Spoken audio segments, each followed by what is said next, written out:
Hello everyone, जैसे कि हमारा आज का टॉपिक है second order partial differential equation with variable coefficient. इससे पहले हमने जो देखा था वहाँ पर क्या था कि हायर ऑर्डर डिफरेंशियल इक्वेशन बोलते हैं हम सेकंड ऑर्डर। हायर ऑर्डर को भी हम सेकंड ऑर्डर बोल सकते हैं क्योंकि एक से ज़्यादा ऑर्डर वाले को हम हायर ऑर्डर बोल देते हैं। अब यहाँ पे नया टर्म क्या आया, वेरिएबल कोफिशिएंट। इससे पहले क्या था, कॉन्स्टेंट कोफिशिएंट। इससे पहले जो हमारी डिफरेंशियल इक्वेशन थी उसमें जो मल्टीप्लाई हो रही थी वो किसी कांस्टेंट की हो रही थी। जैसे हम इसमें से एक्स हटा दें तो 1 7 3, यदि हमारा एक्स हटा दें इसमें से तो हमारा ये पार्सल ये हमारी डिफरेंशियल इक्वेशन हो जाएगी। ये पार्सल वर्ड गलत है और डिफरेंशियल इक्वेशन हो जाएगी किसकी, हमारी कांस्टेंट कोफिशिएंट वाली। अब वेरिएबल कोफिशिएंट का मतलब क्या, हमारे पे कोई ऐसी टर्म हमारी मल्टीप्लाई हो रही है जो वेरी करती है। एक्स हमारा कि वेरिएबल है कि हमारा अलग अलग कंडीशन में अलग अलग होगा क्योंकि एक्स से मल्टीप्लाई हो रही है। और हमारा मल्टीप्लाई किस तरीके की होती है इसमें, यदि डी स्क्वायर वाई है तो एक्स स्क्वायर के साथ मल्टीप्लाई होगा, डी वाई है तो एक्स की पावर 1 के साथ मल्टीप्लाई होगा। और खाली डी वाई का मतलब क्या है, हमारा एक भी बार डिफ्रेंशिएशन नहीं हो रहा है, यानी कि डी की पावर क्या है, 0। अब डी की पावर 0 है तो एक्स की पावर भी 0 हो जाएगा, यानी कि 1 है। तो सिंपली यहाँ पे यही होता है रूल। इसे हम होमोजीनियस इक्वेशन भी बोलते हैं कि हमारा जितनी बार हमारा यहाँ पे ये डिफ्रेंशिएशन हो रहा है उतनी एक्स की पावर से मल्टीप्लाई हो रहा हो तो ये हमारी होमोजीनियस डिफरेंशियल इक्वेशन बोली जाती है विद वेरिएबल कोफिशिएंट। तो होमोजीनियस होने की वजह ये है कि इसमें सेम हमारी जो सेम पावर वाली टर्म है, सेम पावर डिफरेंशियल वाले जो डिफरेंशियल का सेम ऑर्डर वाली टर्म से मल्टीप्लाई हो रहा है। अब इसमें हमारा डी की वैल्यू क्या होती है, जैसे उसमें हमारा d square y by d x square को हम क्या रख देते थे, खाली d square d y by d x को हम डी रखते थे।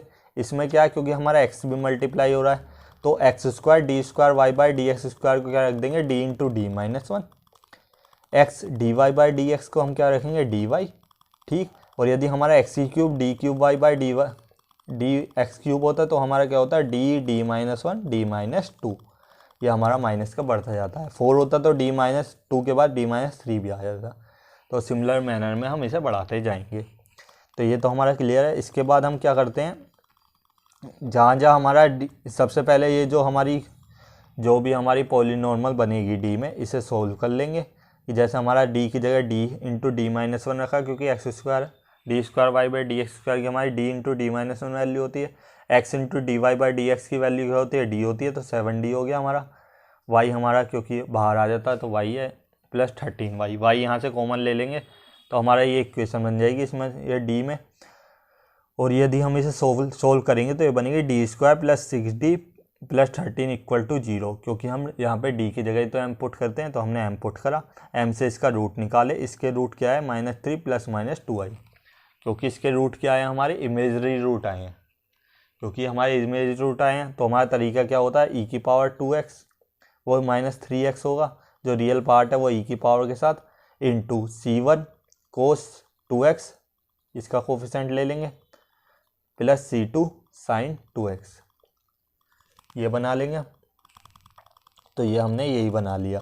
अब इसका पर्टिकुलर ये तो हमारा कॉम्प्लीमेंट्री तो CF आ गया। इसके बाद हम PI निकालें पर्टिकुलर इंटीग्रल, वो क्या होगा, जेड अपॉन ये सिमिलरली जेड अपॉन जो हमारी ये आई है पॉलीनॉर्मल डी में, ये लिख ली। अब इसके बाद हम क्या करेंगे, जो इसमें लोएस्ट पावर टर्म है उसे हम क्या ले लेते हैं, कॉमन ले लें। तो क्योंकि यहाँ पर पॉलीनॉर्मल का हमें PI निकालना है, साइन का होता तो हम -a स्क्वायर -b स्क्वायर इस तरीके से पुट कर देते, और ई की पावर x होता तो सिंपली हम जो x का कोफिशिएंट है उसकी जगह डी की जगह हम उसे पुट कर देते हैं। हम पीछे देख चुके हैं लास्ट वीडियो में।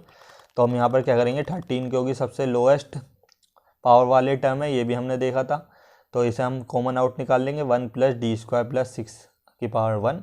अब इसे हम बाइनोमियल एक्सपेंशन से ओपन कर देंगे। सब मैंने लास्ट वीडियो में आपको एक्सप्लेन किया है। तो इसमें जैसे हम इसे बाय एक्सपेंस करेंगे तो हमारा ये सॉल्यूशन आ जाएगा। ठीक, इसमें मेन मकसद मेरा इसमें आपको क्या है, बेसिकली ये बताने का कि किस तरीके से हम इसका CF और PI निकालते हैं, क्योंकि हमारी ये कौन सी वेरिएबल कोफिशिएंट वाली है। यदि मैं इसे करवाऊंगा, सिमिलर मैनर है, आप कर लेंगे। और इससे लेट CSI नेट में इससे लेट क्वेश्चन नहीं आते, जो क्वेश्चन आते हैं उनकी मैं आपको अलग से प्रैक्टिस कराऊंगा लास्ट वीडियो की भी। वाले क्वेश्चन भी और इसको वीडियो वाले क्वेश्चन भी। जैसे हमारा ये हो गया next question, x square d square y by d x square plus 3, यहाँ पर क्या आएगा हमारा एक्स आएगा। ये गलत है क्योंकि यदि एक्स नहीं आएगा तो हमारी ये बनेगी नहीं। तो 3x d y by d x minus 3y equal to x. यहाँ पर भी हमारा एक्स है, पॉलीनॉर्मल है, उसे भी हमारा पी आई निकालने का तरीका सेम होगा कि हम नीचे लोएस्ट पावर वाली टर्म को कॉमन लेके उसका बाइनोमियल एक्सपेंशन कर लेंगे। उससे पहले हम क्या निकालते हैं, इसका सबसे पहले रूट निकालने के लिए से पहले हम क्या करेंगे, x square d square y by d x square की वैल्यू क्या होती है, डी इंटू डी माइनस 1, वो पुट कर देंगे जैसे हमने ऊपर कराया यहाँ पर। 3x d y by d x, x d by d x की वैल्यू क्या होती है हमारी, डी होती है, तो ये 3 बाहर से और ये y 3dy हो गया माइनस 3y, y से यहाँ से कॉमन लिया और d की जगह हमने m पुट कर दिया। इसके बाद m के हमने रूट निकाल लिए सोल्व करके। जो इसके रूट आए ये क्योंकि प्योरली रियल आ रहे हैं, हमारे रियल आ रहे हैं, e की पावर c1 e की power x plus c2 e की पावर 2x हो गया, c1 c2 e की पावर x। तो हमारा सेकंड m2 क्या है हमारा -3, तो ये हमारा ये आ गया। ठीक, अब इसके बाद हम बेसिकली करेंगे क्या, सबसे पहले इसमें हमारा होता क्या है, ये जो मैं बताना मेन स्टेप को बताना ही भूल गया, जो कि यहाँ पर लिख रहा था। ये होता क्या है हमारा, ये जो एक्स स्क्वायर एक्स क्यूब जो होमोजीनियस इक्वेशन बनी हुई है, इसमें हम x इक्वल टू ई की पावर z पुट करते हैं।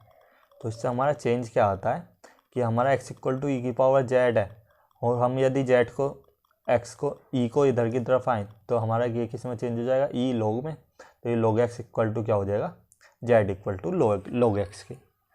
ये तो आपको क्लियर होगा। तो इसके बाद हम यहाँ पर ये बेसिकली हमारा यूज होता है पी में।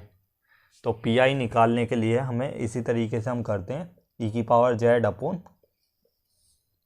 जहाँ पे हमारा m है उसकी जगह d पुट कर दिया। ठीक, अब e की पावर z हमारा किसके बराबर होता है, x के। तो हमने यहाँ पर क्योंकि x था तो x की जगह हमने e की पावर z पुट कर दिया। अब e की पावर यदि हम यहाँ पे x का भी निकालते तो x का हमारा बाइनोमियल एक्सपेंशन काफ़ी भारी पड़ सकता था। अब e की पावर z का हमारा ईजी पड़ जाएगा। यहाँ पे हमारे z का कोफिशिएंट क्या है 1, तो सिंपली हमें उसकी जगह 1 रखना पड़ेगा। ठीक, और एक यहाँ पे d इक्वल टू क्या होता है, d बाई डी जेड होता है, ना कि d बाई डी एक्स। क्योंकि d बाई डी जेड होता है तो c1 e की पावर जहाँ पे हम x लगाते थे, x की जगह बेसिकली बस यहाँ पर z से रिप्लेस हो जाता है। इस बात का भी हमें ध्यान रखना है। तो यहाँ पे हम जहाँ जहाँ हमने x यूज़ किया है यहाँ पर z आता है इस वाली टर्म में। ठीक, क्योंकि हम यहाँ पर x इक्वल टू ई की पावर z पुट करते हैं तो हमारा x हमारा z में चेंज हो जाता है। तो एक हमें ये चीज़ याद रखनी है। तो c1 e की पावर z, c2 e की पावर -3z हो जाएगा। इसमें भी हम चेंज करेंगे इसके अकॉर्डिंग। ये मैं आपको आज मैं बताता हूँ। सबसे पहले हम पी देख लेते हैं। तो पी में z का कोफिशिएंट 1 है तो d की जगह हमने वो पुट कर दिया। तो हमारा ये क्या आ जाएगा, e की पावर z अपॉन 1 पुट करने पर 1 प्लस 2 3 और ये -3। अब ये अगेन हमारा 0 बनना है। अब 0 बनने पे हम क्या करते हैं, क्योंकि वहाँ पे ऊपर x से मल्टीप्लाई कर देते हैं, तो यहाँ पर हम जैसे कि हम x से मल्टीप्लाई करते हैं, यहाँ पे x की जगह z है, z से मल्टीप्लाई करेंगे, नीचे वाला डिफरेंशिएशन 2d माइनस 2 हो जाएगा। अब d की जगह हम z का कोफिशिएंट रखेंगे 2। अगेन हमारा क्या हो रहा है, ये यदि हम देखें तो z की जगह यदि हम 1 रखते हैं, ये +2 आएगा, सॉरी मैंने गलत कर लिया। तो हम अब की बार 0 नहीं बनेगा। यदि 0 बन जाता तो सिंपली हम यहाँ पे z की एक और बार मल्टीप्लाई करते, नीचे डिफ्रेंशिएशन कर लेते। अब क्योंकि 0 नहीं बनना तो हम d की वैल्यू पुट कर देंगे यहाँ पे 1, तो 2 + 2 हमारा 4 हो जाएगा। अब x log x कैसे आया ये मैं आपको बता देता हूँ। अब x इक्वल टू ई की पावर z है, e इधर लाए तो z इक्वल टू क्या आ गया हमारा log x। तो यहाँ पे z है जहाँ पर, उसकी जगह तो हमने log x पुट कर दिया, और e की पावर z को हमने क्या माना था x, तो e की पावर z की जगह x और x की जगह log x। अब यहाँ पर ये कैसा आया ये भी मैं आपको बता देता हूँ कि x इक्वल टू क्या था, e की पावर z। तो e की पावर z की जगह तो x आ गया, और e की पावर यदि x इक्वल टू e की पावर z है तो e की पावर -3z इक्वल टू क्या हो जाएगा, x की पावर -3, यही हो जाएगा। तो इसे इक्वल टू 1/x³ लिख लिया। तो हमने इसे इस तरीके से इसका हम CF और PI को बस हमें जस्ट चेंज करना होता है। क्यों, क्योंकि जो मैं चीज़ बताना भूल गया था, x इक्वल टू ई की पावर z से हम ये रिप्लेस करते हैं जब भी हमारी ये हो वैल्यू निकल कर आती है। इसका एक कंप्लीट डेरिवेशन होता है जो कि हमारा ना तो बीएससी में यूज़ होता है ना ये केवल रिसर्च लाइन में हमारा यूज़ होता है।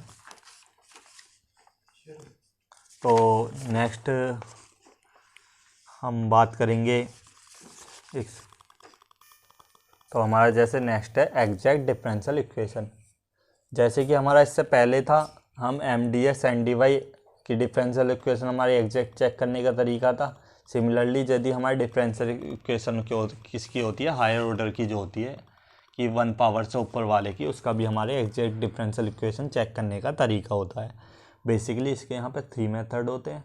अगेन मैं यही बोलूँगा कि ये सब हमारे बेसिकली कंसेप्ट को समझने के लिए होते हैं। इनसे रिलेटेड क्वेश्चन गेट में तो बेसिकली आए हैं, पर हमारे CSI नेट में अभी भी इनसे रिलेटेड कुछ खास क्वेश्चन बनते नहीं हैं। तो फिर भी मैं आपको मेथड रिवाइज करवाऊँगा, जिससे हो सकता है आगे कभी बन जाए या आपको BSc लेवल पर या रिवीजन करने में हेल्प मिलेगी।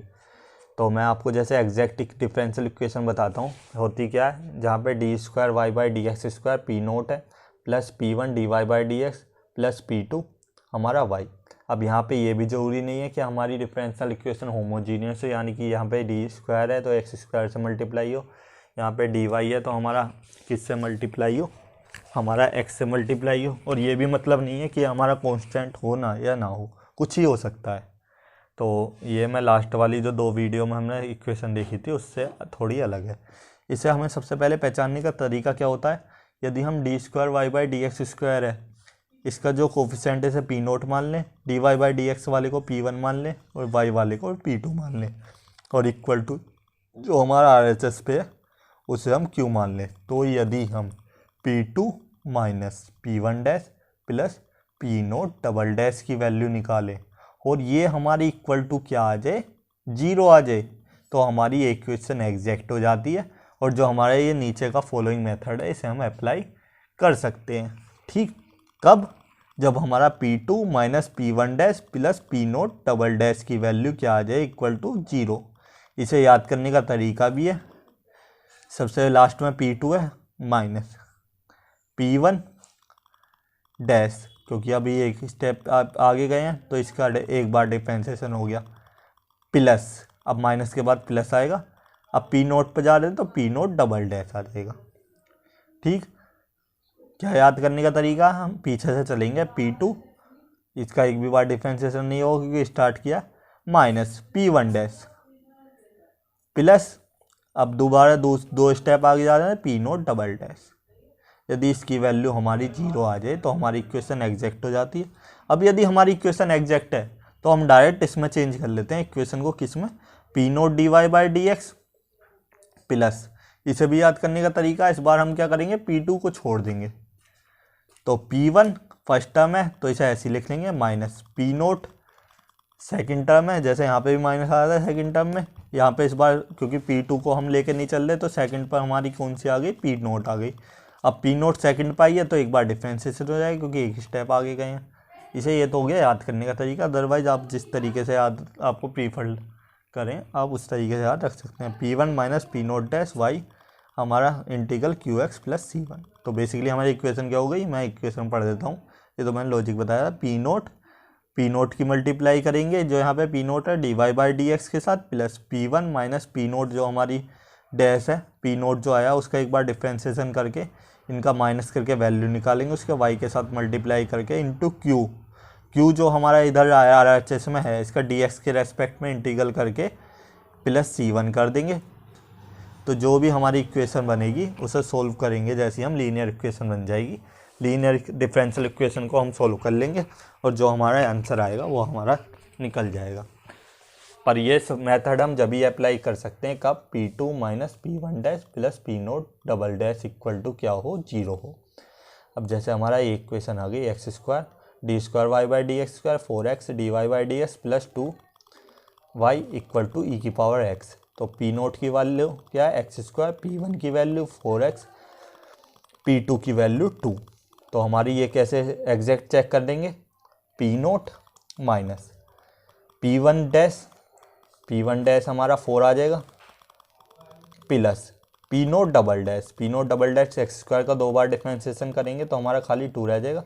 तो क्योंकि ये हमारा +4 - 4 इक्वल टू 0 आ गया, यानी कि हमारी ये इक्वेशन एग्जैक्ट है, हम ये वाले मेथड में इसे रिप्लेस कर सकते हैं। अब रिप्लेस करने का तरीका क्या होगा, p naught d y by d x, p naught यानी कि x square d y by d x plus p one minus p naught dash. P one की वैल्यू क्या हमारी, ये पी वन की वैल्यू 4x है, तो P one 4x minus p naught dash यानी कि 2x equal to 4x minus 2x क्या आ जाएगा 2x। तो हमने ये कर लिया 4x minus 2x into Y, integral कर देंगे QX dx, QX हमारे e की पावर x dx, इसका इंटीग्रल करेंगे e की पावर x प्लस c आ गया। ठीक, अब हमने इसका इंटीग्रल कर लिया, ये हमारी लीनियर में इक्वेशन आ गई। लीनियर किस में है, y में, तो y में लीनियर है हमारे e की पावर f dx हो जाएगा। तो हमारा इसका हम इंटीग्रेटिंग फैक्टर आ गया, ये हमारा 2 log x। अब 2 को हम log में आगे चला जाएगा, ये हमारा एक्स स्क्वायर आ जाएगा, y into x square equal to x square e की पावर x, अब ये q इंटू आई एफ होता है dx प्लस c। ये हमारे लीनियर में सोल्व करना आता ही होगा, इस तरीके से हम इसे सोल्व कर देंगे। नेक्स्ट हमारा मेथड होता है चेंज डिपेंडेंट वेरिएबल मेथड, कि जो हमारी डिपेंडेंट वेरिएबल है इसे इस बार हम चेंज कर दें। इसे भी हमारा चेक करने का तरीका होता है, जैसे सिमिलरली इसे होता है कि इसमें हमारा सबसे पहले हमें क्या करना होगा, यदि हमारा हालांकि जनरल इक्वेशन क्या है, m square plus p m plus q equal to 0, तो इसका हमारा पार्ट ऑफ सी एफ, जो हमारा सी एफ और पी आई आता है, पार्ट ऑफ सी एफ नहीं, वो equal to u equal to e की पावर एम एक्स हो जाता है। ये तो हो गई इसकी जनरल फॉर्म। पर इसे चेक करने का तरीका क्या होगा, यदि हम इसे आगे इसका कोफिशिएंट 1 ले लें और इसे p, इसे q और इसे r ले लें, तो 1 plus p plus q equal to 0 आ गया, तो पार्ट ऑफ सी एफ क्या होगा, u इक्वल टू ई की पावर x। यदि हमारा 1 माइनस p प्लस q आ जाए, तो पार्ट ऑफ सी एफ क्या हो जाएगा, ई की पावर माइनस x। और यदि p plus q into x कर दें, यानी कि जो हमारा यहाँ पे q है उसके x के साथ मल्टीप्लाई करें और p के साथ ऐड करें और ये 0 आ जाए, तो पार्ट ऑफ सी एफ क्या हो जाएगा, u की पावर x। तो सिंपल लैंग्वेज में क्या है हमारा, कि हमारा part of C F check करने का तरीका क्या है, कि हम यहाँ से सबसे पहले सेलेक्ट करेंगे d square y by d x square वाली टर्म को हम 1 कोफिशिएंट बनाएंगे। 1 बनाने का यदि हमें 1 गिवन होगा तो बहुत अच्छी बात है, वरना हम इसे डिवाइड कर लेंगे जो भी यहाँ पे वैल्यू है। उसके बाद जो हमारा पी क्यू आर की वैल्यू है, तो 1 plus p plus q equal to check करेंगे, यदि वो 0 आ जाए तो पार्ट ऑफ सी एफ क्या हो जाएगा, u इक्वल टू ई की पावर एक्स।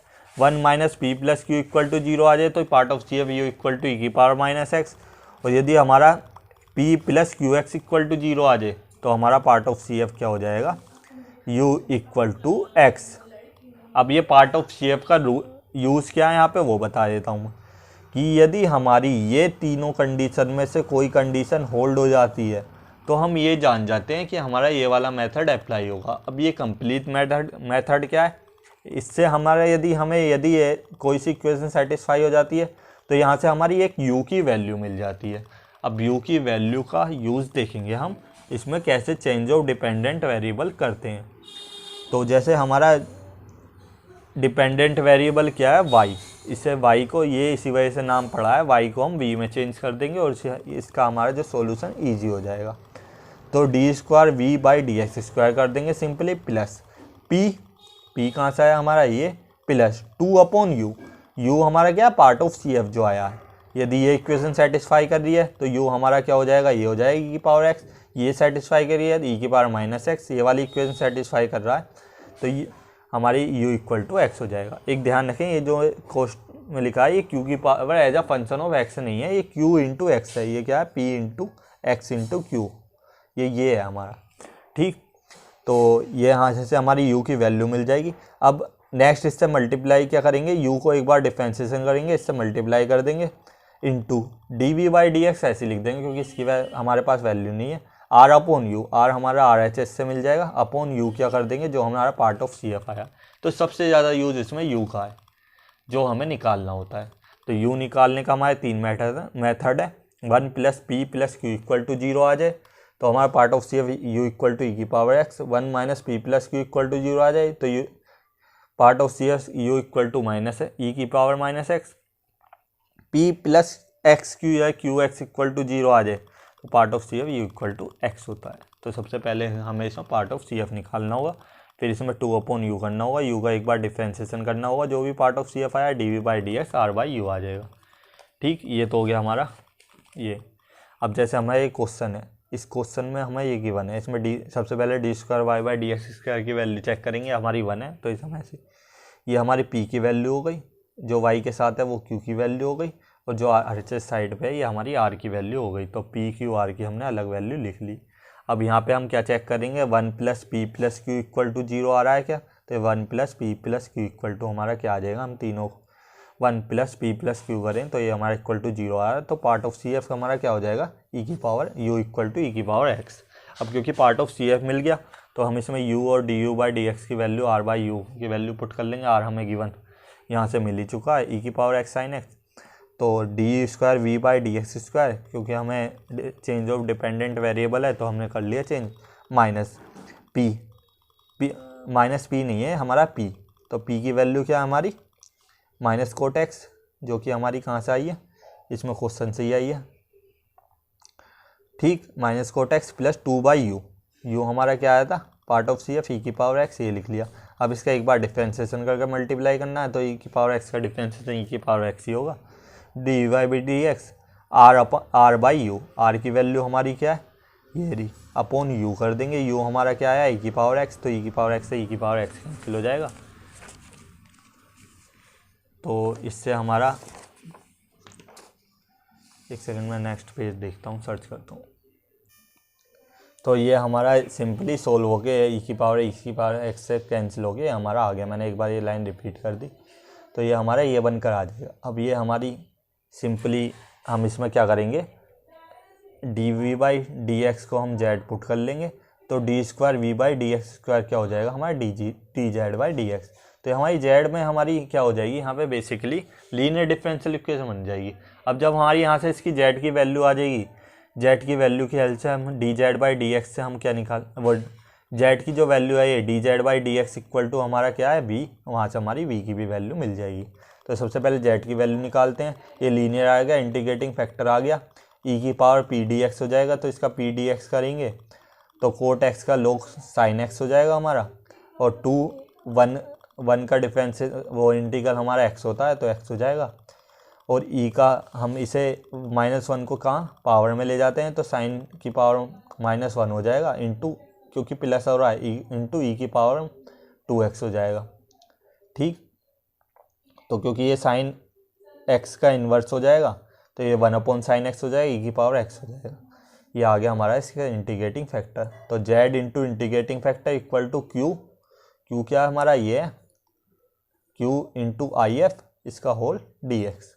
तो हमने लीनियर डिफरेंशियल इक्वेशन को जैसे हम सोल्व करते हैं उससे हम सोल्व कर लेंगे, हमारी z की वैल्यू आ गई। अब z = हमारा क्या है dv/dx, तो z = हम dv/dx करेंगे और वेरिएबल सेपरेट कर लेंगे।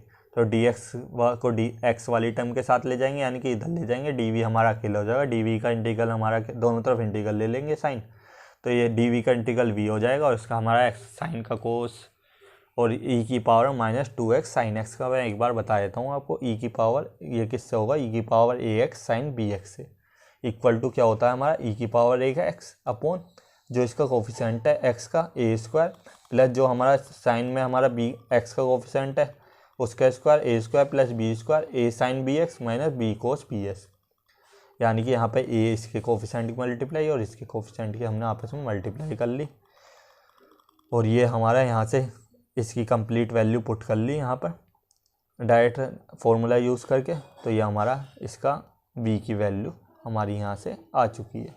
तो इस तरीके से अब क्योंकि v की वैल्यू हमारा सी एफ और प्लस पी आई में हम बात करें तो हमारा क्योंकि =0 था तो सी एफ =पी आई आ जाएगा, ये हमारी इक्वेशन आ जाएगी।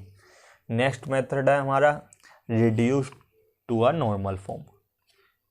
इस पर हालांकि हमारा कोई भी CSR नेट से इससे रिलेटेड हमारा क्वेश्चन अभी तक बना नहीं है, गेट में इस पे भी बना हुआ है, तो गेट में बेसिकली इसी पे बनते हैं reduce to a normal form जो अभी तक बनी है। आगे देखते हैं किस पे बनता है, d²y/dx² plus dv/dx plus qy = क्या हो हमारा r है, तो हमारी यहाँ से p हमारा किसका dy/dx का कोफिशिएंट हो जाएगा, q y का कोफिशिएंट और r हमारा जो RHS में दिए हुए है। तो इसे चेक करने का तरीका क्या है, सबसे पहले हम वो लगाएंगे। सब में हम जैसे चेक करने का तरीका देख, आई इक्वल टू क्या होता है, क्यू माइनस क्यू, मतलब यहाँ से माइनस हाफ, जो पी है उसका एक बार डिफ्रेंसिएशन एक्स के रेस्पेक्ट में, माइनस जो पी है उसका स्क्वायर करा अपॉन 4। यदि इसकी वैल्यू सबकी क्या आ जाए, कांस्टेंट आ जाए, तो हमारा यू की वैल्यू क्या होती है, इसकी वैल्यू कांस्टेंट आ जाए, तो हम ये वाला फॉर्मूला, ये वाला मेथड अप्लाई कर सकते हैं। और यदि हम ये वाला मेथड अप्लाई कर सकते हैं तो यू की यहाँ पे हमारी डायरेक्ट वैल्यू होती है ई की पावर -1/2 पी डी एक्स। तो जो भी यहाँ पे पी है उसका हम बेसिकली यहाँ पे पी की बहुत वैल्यू है क्योंकि हर जगह पी यूज़ होगा, तो यू की वैल्यू यानी कि पार्ट ऑफ सी एफ आ जाएगा हमारा। ठीक, तो हमारा ये क्या बन जाएगा, इस तरीके से हम u की वैल्यू निकाल लेंगे। u की वैल्यू यूज़ कहाँ होगी, जैसे हम इसे वेरीफाई कर लेंगे आई इक्वल टू हमारा क्या आ जाए, कांस्टेंट आ जाए। जैसे हमारा आई इक्वल टू कांस्टेंट आ जाएगा तो हमें पता लग जाएगा मेथड अप्लाई हो रहा है। तो मेथड के बाद क्या करेंगे, d square y by d x square की जगह क्या लिख देंगे, d square v by d x square plus i जो हमारी यहाँ पे वैल्यू आएगी जो भी कांस्टेंट, इनटू वी। ठीक,